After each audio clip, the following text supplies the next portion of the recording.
الحمد لله رب العالمين حمدا يوافي نعمه ويكافئ مزيده. يا ربنا لك الحمد كما ينبغي لجلال وجهك وعظيم سلطانك. اللهم فصل وسلم وزد وبارك على سيدنا محمد وعلى آله وصحبه أجمعين. عزيزان وخوشويستان، سلامي خواهي قولتان لسر بيه. پیغمبری خواه صلی الله علیه وسلم لفرمایشك يا فرميت رأس الحكمة مخافة الله، رواه البيهقي. سري زانستو زانياريو همو حكمتك ترسان لپروردگار.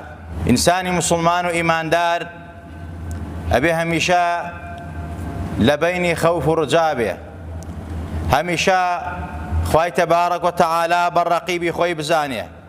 بۆیە خەوف و ترسان لە پەروەردگار لە گەورەترینی مەرتەبە و مەنزیلەکانی ئیماندارە کە ئینسان ئەگەیەنێ بەخوا، چونکە قەدەغەی ئەکا لە هەموو منهیات و لە هەموو خراپە و لە هەموو تاوانێک، لە هەموو ستەم و زوڵمێک، لە هەموو خراپەیەک و بەرەو چاکە و پیاواتی ئەیبا بەوەی کەوا ئەمری پێکراوە بە کاملی و بە تەواوی و بەڕێکبێری جێبەجێیکە. ترس ئینسان ئەگەێنێت ئەو مەقامە. بۆیە ئەهلی عیرفان و تەسەوف و خواناسان یەکێک لە مەقامات کە دایان ناوە فەرمیانە مەقامی خەوفە لە پەروەردگار. هەر لەبەر خاتری ئەمەیە عولەما و زانایانی ئێمە ئەهلی سەیر و سلوک هەمیشە تەحقیقیان کردووە لە کار و کردەوەیانە تا چەندێک لە خواترسینی تایە، چونکە لە خواترسین صیفەت و شیمە و ئاکاری خواناسان و سالیکانە ئەهلی عیرفانە. ئیمامی غەزالی ڕەزا و ڕەحمەتی خوای لەسەر بێ لە کتێبی ئیحیادا لە تعریف و پێنازی خەوفە لەخوا ئەفەرمێت الخەوف عیبارة عن تألم القلب واحتراقه بسبب توقع مكروه في الاستقبال. خەوف چییە؟ خەوف عیبارەتە بریتیە لەو ترسەی کەوا لە دڵی ئینسانە دروست ئەبێ و ئازاری ئەدا، ئەی سووتێنێ و ناڕەحەتیەکە بە سەبەبی ئەوەی کەوا ترسی هەیە لە ناڕەحەتیەک، لە خراپەیەک، لە تووڕەبوونێک کەوا لەمە دوا تووشی ئەبێ و گیرۆدەی ئەبێ. ئینسان کە ئەڵێن ترس لەخوا لەوەی کە خوا لێی تووڕە بێ، لەوەی کە خوا بیخاتە جەهەنەمەوە، لەوەی خوا سزای بە، لەوەی خوا سووک و ڕسوای کا لە دونیا و لە قیامەتە. بۆیە الخەوف من الله ئەعلا مەرتەبەیە کە ئینسان بگەێنێ بە پەروەردگار. ترسان لەخوا لە جەلالەتی پەروەردگار، لە دەسەڵاتی خوای تەبارەک وتەعالا، لە لێپرسینەوە و حیساب و میزان و کتابی پەروەردگار. ئەو کەسەی کە لەخوا ترس بێت ئەو کەسە زیاتر لەخواوە نزیکە. ئەخوەف الناس لربه ئەعرفهم بنفسه لربه. ئەو کەسەی کە زۆر لەخوا ترسە ئەوە لە هەموو کەس زیاتر خواناسترە. پێغەمبەری خوا صلی الله علیه وسلم خوای تەبارەک وتەعالا پێی ئەفەرمێت ئێمە لە تۆ ڕازین، لە تۆ خۆش بووین لە گونای ئەوەڵ و ئاخرت، تۆ مەعسوومیت، هیچ تاوانێکت نییە. خوا بە پێغەمبەر ئەفەرمێ صلی الله علیه وسلم. لەگەڵ ئەوەیشان پێغەمبەر نازدارە ئەفەرمێ ئەنە ئەخوەفکم لله، ڕەواه البوخاری. من لە هەمووتان زیاتر لەخوا ترسم، چونکە لە هەموومان زیاتر لەخوا نزیکتر بووە، لە هەموومان زیاتر خوا ناسی کردو و خوای ناسیوە. بۆیە بەرگەی نور و تەجەلیاتی پەروەردگاری کرد لە ئیسرا و میعراجە، گەشت بە لیقای خوا و خوای بە چاوی سەربینی، چونکە خوای تەبارەک وتەعالا ئەم زاتەی پەروەردە کردووە، خۆی دروستی کردووە بۆ ئەوەی کەوا بتوانێ مەقامات و ئەوەی کەوا نور و تەجەلیاتی پەروەردگارە وەریگرێت، چونکە لە هەموو کەس لەخوا ترستر بووە، لە هەموو کەس لەخوا نزیکتر بووە. بۆیە خوای تەبارەک وتەعالا لە قورئانە ئەفەرمێت لە وەصفی زانایانی ڕەبانی و خواناسانە ئەفەرمێت ئینەما یەخشە الله من عیباده العولەما. ئەوانەی کە زۆر لەخوا ئەترسن عولەما ڕەبانیەکانن، ئەوانەی کەوا خۆیان یەکلایی کردەتەوە بۆ خواناسینی تەواو، چونکە ئەمانە لە کونه و ماهیەت و حەقەتی پەروەردگارە غەرق بوون، لە لیقای خوا غەرق بوون، لە خواناسین و معریفەت الله غەرق بوون. بۆیە لە هەموو کەس لە زیاتر لەخوا ترسن. فەزڵ و گەورەیی ترسان لەخوا لە ئایات و ئەحادیث و ئەخبار و ئەسەرا زۆر زۆرە.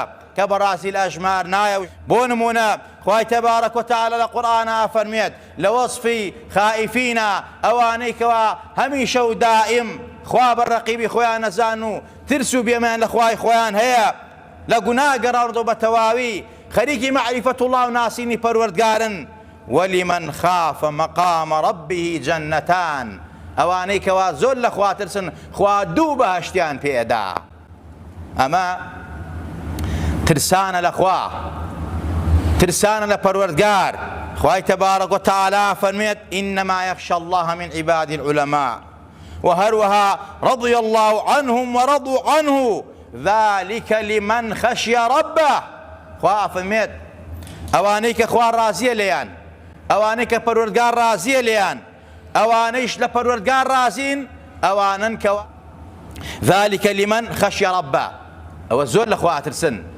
لە خوا ترسی تەواویان تیا مەوجودە بۆیە خوا لە خۆیان ڕازیەکەن هەم خوا لەوان ڕازیە هەم ئەوانی لە پەروەردگاریان ڕازین پێغەمبەری خوا صلی الله عليه وسلم لە فەرمایشتەکەی یەکەم جارە ئاماژەمان پێکرا فەرمێ رأس الحکمة مخافة الله سەری هەموو زانست و زانیاری و حکمت و گەورەی و پاشایەتێک ترسانە لە پەروەردگار من خاف الله تعالى خافه كل شيء ومن خاف غير الله خوفه الله من كل شيء رواه ابن حبان في كتاب الثواب أفرميت پێغەمبەری نازدار ئەو کەسەی کەوا لە خوا بترسێ خوا هەموو شتێکی لێ ترسێنێت ئەو کەسەی کە لە غەیری خوا بترسێت لە عەبدی خوا بترسێت لە تاغوت بترسێت لە دنیا بترسێت لە برسێتی بترسێت ئەوە خوا تەبارەک وتەعالە بەڕاستی ئەیترسێنێت لە هەموو شتێک یعنی ئەیکاتە کۆی لێ هەموو شتێک ترس و بێمەخاتە دڵیەوە بۆیە ئینسانی مسلمان ئەبێ بە غیرەت بێ بەس لە خوا بترسێت لە غەیری خوا نەترسێت عیبادەت خواناسان و سالیکان و سالیحان و پێشەوایانی ئێمە لەم بوارەدا قدوەی ئێمەن وەلەکم فی ڕەسوول الله ئوسوەة حەسەنە ئەمانە پێشەنگن ئەبێ من و تۆ چاو لەمانە بکەین لە ترسان لەخوا کە چۆن لەخوا ترساون چۆن معرفەت اللهیان بەدەست هێناوە پێغەمبەرمان سەڵات و سەلامی لەسەر بێ هەموو جارەی فەرموو شەیەبەتنی هود وأخواتها سورة الواقعة وإذا الشمس كورت وعما يتساءلون پێغەمبەری خوای فەرموو سوورەتی هود وأخواتەکانی وەک سوورەتی واقعة و سوورەتی شەمس و سوورەتی عما يتساءلون فەرمووی پیریان کردم چونکە بەڕاستی خوای تەبارەک وتەعالە باش سزا و تۆڵە و جەهەنەم و ناڕەحەتەکانی تایە پێغەمبەری خوا کە ئەی خوێندەوە کە خوا لێی ڕازیە و لێی خۆش بووە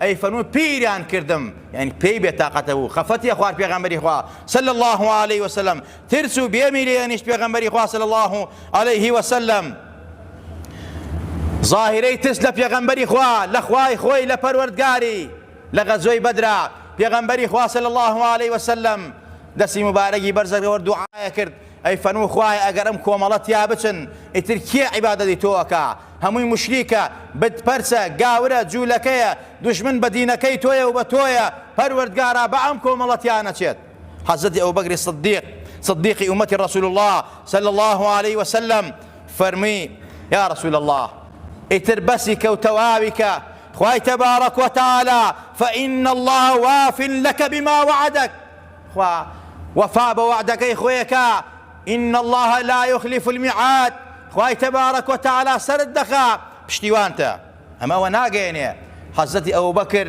یەقینی لە پێغەمبەر زیاترەوە بە پەروەردگاری نا ئیمامی غەزالیە فەرمێت ڕەزا و ڕەحمەتی خوای لەسەر لە کتێبی ئیحیادا فكان مقام الصديق رضي الله عنه مقام الثقة بوعد الله أو مقامي كحزن أبو بكر تيابوا مقامي سيقي توابوا پروردگار پیغمبر لو مقام قولة ترجبوا وكان مقام رسول الله صلى الله عليه وسلم مقام الخوف من مكر الله وهو أتمه مقامي پیغمبر إخوة وترزبوا لمكر پروردگار چونك أوي كوال لمكر إخوانا ترسي أو زرر من دين دنيا بويا إنسان چۆن ئەترسێ چۆن دڵی خۆشە بە ڕەحمەتی خوا ئەبێ ئەمینیش نەبێ لە مەکری خوا چەند عابیدمان بوو خوا ناسمان بوو عاقبەتیان مەجهول بوو لەسەر کوفر مردن خوا پەنامان با بۆیە ئینسان هەمیشە و دائم لە بەینی خەوف و ڕجا بێ بۆ ئەوەی کەوا بەختەوەر بێ سەربەرز بێ. ئازیزان و خۆشەویستان، أبو حسن ضرير رضا رحمة إخوائي للسلبية علامة السعادة خوف الشقاوة، لأن الخوف زمام بين الله تعالى وبين عبده، فإن انقطع زمامه هلك مع الهالكين.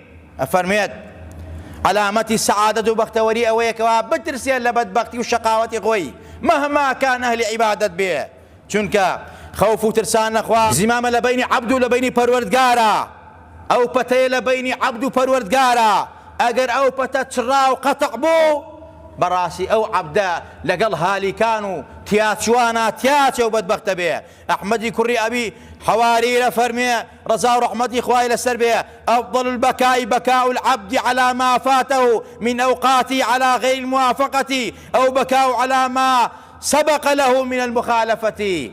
أفرميت باشترين قريان چاکترین گریان ئەو گریانی عەبدەیە کەوا ئەگری لەسەر ئەو کات و ساتانەی موافقەی عیبادەتی نەکردووە و موافقەی کاتی خۆی نەکردووە لەو کات و ساتانە کە کاتی مناجاتەوە لەدەستی دەرچووە. ئەو گریانەیە کەوا لەسەر مخالەفە و پێچەوانەکان و تاوانەکانی خۆی ئەگری. بۆیە پێغەمبەری خوا فرمێت دوو چاو خوای گەورە بە ئاگری جەهەنەمیان پیشان نادا و بە ئاگری جەهەنەم نایان سووتێنێ. چاوێک کەوا ڕەقیب بێ و پاراستنی وڵات و نیشتیمانی لە ئەستۆ بێ، پاراستنی ناموس و ئەمن و ئەمانی خەڵکی لە ئەستۆ بێ و وڵات بپارێزێ، خەڵکی بپارێزێ، دینی خەڵک پارێزێ، ئەخلاقی خەڵک پارێزێت، شەو تا بەیانی ڕقابەی ماڵ و سەرۆ سامانی خەڵکە بیان پارێزێ. ئەم ڕەقیبە ئەم چاوە بە ئاگری جەهەنەم ناسووتێنێ. چاوێکی تریشیان کەوا لە ترش خوا ئەگری و فرمێسک ئەڕێژێت، ئەو چاوەی بە ئاگری جەهەنەم ناسووتێ و ئاگری جەهەنەم نابینێت. شقيقي بلخي رضا رحمة إخوائي للسربية أفرميت ليس للعبد صاحب خير من الهم والخوف، هم فيما مضى من ذنوبه وخوف فيما لا يدري ما ينزل به. أفرميت شقيقي بلخي رضا رحمة إخوائي للسربية هیچ هاوڕێک ئەوەنەی ئەو هاوڕێ بۆ عەبد و بەندەکانی خوا خێر و چاکتر نییە لە خەم و خەفەت لە هەم وتیان بۆ فەرمووی هەمێک ترسێک کەوا بەڕاستی ئینسان لە ڕابردووی لە گوناه و تاوانەکانی، ترسێک لەوەی کەوا نازانێ مستەقبەلی چییە، بەرەو کوێ ڕوا ئایندەی. بۆیە هەمیشە بڵێ اللهم يا مقلب القلوب ثبت قلبي على دينك على محبتك على محبة نبيك. ئەمە دوعای سەحابەکانی پێغەمبەری خوا بووە، دوعای گەورەی پێغەمبەر بووە صلی الله علیه وسلم، سەحابەی فێر کردووە، دوعای ساڵحین و خواناسان بووە. ئەمە کۆمەڵێکە لە قەترە بەدیان نمونەی پێغەمبەر و سەحابە و ساڵحین و خواناسان. سەفیانی سەوری ڕضا و ڕەحمەتی خوای لەسەر بێ لە کاتی وەفاتیا ئەگریا فقال له رجل أراك كثير الذنوب فرفع شيئا من الأرض فقال والله لذنوبي أهون عندي من هذا إني أخاف أن أسلب الإيمان قبل أن أموت. پیاوتی قوربان بۆ ئەگریت دیارە گوناهت زۆرە. فەرمی نەها لەبەرەوە نییە، بەڵێ من هەمیشە خۆم بە گوناهبار ئەزانم، بەڵام والله نازانم، والله لذنوبي أهون عندي من هذا. زۆر لە گوناهەکانم ئاسانتر ئەوەیە کە ئەترسم سەلبی ئیمانم ببێ، ئیمانم سەلب بێ بە ئیمانی بڕۆم پێش ئەوەی بمرم خوا تووشی شەقاوەت و نەکبەتیم کە یا لە کاتی سەلە مەرگە شەیتان سەلبی ئیمانم بکات. لەوە ئەترسم، بەڵێ گوناهبارم بۆ گوناهم ئەگریم، بەڵام لەوە گەورەتر لەوە خراپتر ئەترسم سەلبی ئیمان بم. بۆیە ترستان لەخوا بێت هەمیشە و دائیم. پێغەمبەر فەرمێ صلی الله عليه وسلم اتقوا الله حيثما كنت. لە هەر کوێ هەی، لە هەر پلەیەکا هەی، لە هەر شوێنێکا هەی، بەتەنهای لە قەرەباڵغیا خوای خۆت لە غافڵ مەکە، لە خوا غافڵ مەبە، ترسی خوا لە دڵتا بێ. عەبدوڵڵای کوڕی مبارەک ڕەزا و ڕەحمەتی خوای لەسەر بێ لەسەر جێگەی مەرگ ئەتلایەوە و هاوارێ کرد ئەیانە قوربان بۆ واکەی ئەی فەرموو من يصبر على أخذ الله إن أخذه أليم شديد. کێ ئەتوانێ سەبر و ئارام بگرێ لەسەر سزای پەروەردگار، لەسەر گرتنی پەروەردگار بە غەزەب. بەڕاستی گرتنی پەروەردگار بە غەزەب، عەزابی پەروەردگار زۆر بە شیددەتە. ئەم زاتانە ئاوا بەڕاستی دنیایان بەڕێ کرد، ئەم زاتانە بەم شێوازە لە خوا ترسان. بۆیە ئەیان فەرموو خوا فەرمێت فلا يأمن مكر الله إلا القوم الخاسرون. هیچ کەسێک لە مەکری خوا ئەمین نییە ئیلا ئەو گەل و ئەو خەڵکەی نەبێ کە بەڕاستی لە زەرەرمەندانە لە هیلاکبەرانە و بە هیلاکا چووە. فأجهل الناس من أمنه وهو ينادي بالتحذير من الأمن. دوول لە ڕووی جەنابتان جاهێکترین خەڵق بێعەقڵترین خەڵق ئەوەیە کەوا ئەمینە لە مەکری خوا، بیر لە عاقیبەتی خۆی ناکاتەوە، بۆ عاقیبەتی ناگری، خۆی بۆ گۆڕ و قەبر ئامادە ناکا، ترسی خوای لە دڵانیە هەر بڵێ خوا بەڕەحمە، خوا بەڕەحمە، ئەلیم و شەدیدە عەزابەکەیشی ئاگامان لەوە بێ. ابن قيم فرمت وكلما كان عبده به أعرف وإليه أقرب كانت هيبته وإجلاله في قلبه أعظم. أو عبديك زياتر لأخوان زق بيتوا زياتر خوا بناسيه زياتر لأخوا أترسيو زياتر تعظيم پروردگارك ما دم معرفة الله زياتره. خواهي تبارك وتعالى لچندين آية ما شبه وكاف واتقوا الله زۆربەی عیبادەتەکان ئافەرمێت عیبادەت بۆ منکەن بۆی بترسن لەخوا پارێزگاری بکەن. واتقوا الله ويعلمكم الله والله بكل شيء عليم. سورة بقرة. ترسان لەخوا بەس سوود و قازانجی قیامەتی تیانە بەڵکو سوود و قازانجی دنیایشی تایە. ئینسان بە ترسان لەخوا خوا لە دنیایشا سەربەرزیەکە، خوا لە دنیایشا ئەیپارێزێ، خوا لە دنیایشا بە عیزەتیەکە، خوا هەموو شتێکی لێ ترسێنێ، خوا فێری زانستیشی ئەکات. تەلەبەکان ئەوانەی کەیانە فێری زانست بن ئەبێ لە خوا بترسی. دکتۆرەکان، مهندیسەکان، مامۆستاکان، مەلاکان، عالمەکان، زاناکان، هەموو کەسەکان و چین و تەوێژەکان گەورەی وڵات بێوێ خوا بیپارێزێ، مڵکی بپارێزێ، دەسڵاتی پارێزێ، میلەت خۆشیان بێ ئەبێ اتقوا الله لەخوا بترسن، لەخوا بترسن پارێزگاری بکەن لە ئیمانیان، لە دینیان، لە ئەخلاقیان، لە وڵاتیان بەترسان لە پەروەردگار. وەک حەزرەتی عومەر شەو تا بەیانی ئەگریا ئەترسا کە ئەگەر کەسێک لە ئومەتەکەی، کەسێک لە شوێن کەوتوان و گەلەکەی برسی بێ، ناڕەحەت بێ، ئازاری بێ لە ڕۆژی قیامەتە حەزرەتی عومەر لێ پرسینەوەی لەگەڵاکرا تا بەیانی ئەگریا ئەوی چۆن جوابی خوا بەمەوە، چۆن لە محاسبەی پەروەردگار دەرچم لە تاو ئەو عەبدەیکەوە لە ناو گەلی منابووە و لەژێر دەسەڵات و سوڵتەی منابووە ئازاری چەشتووە و برسێتی چەشتووە. بۆیە واتقوا الله ويعلمكم الله والله بكل شيء عليم. لەخوا بترسن، خوا فێری عیلم و زانستانەکە بەچی؟ بە نورێکەی خادە دڵتەوە. ئەو نورە مایەی ئیرشادی تۆیە، مایەی ڕۆشنایی زانستی تۆیە، مایە هۆکاری زانست و زۆربوونی زانست تۆیە. خوا یا أيها الذين آمنوا إن تتقوا الله يجعل لكم فرقانا ويكفر عنكم سيئاتكم ويغفر لكم والله ذو الفضل العظيم. خوا فەرمێن ئیمان داران و خوا ناسان، ئیمان داران ئێوە لە تەقوای خوا بکەن. ئەگەر تەقوای خواتان کرد، پارێزگاریتان کرد، لە خوا ترسان بە دڵ و بە گیان، يجعل لكم فرقانا خوا نوري خادە دڵتانەوە، بەو نورە عیلم و زانستان زیاوەکە، ئەبێتە کەفارەتی گوناهەکانتان، ڕەفعی دەرەجاتان، خوای تەبارەک وتەعالا لێتان خۆشە بێ. خوا خاوەنی فەزڵی زۆر گەورەیە بەهۆی تەقوا و ترسێک و تۆ ئەیکەی خوا عیلمت زیاتەکە. عالمان و زاناکانی ئێمە بەچی عیلمیان زیایی کرد؟ بە تەقوای خوا و بە ترسی خوا.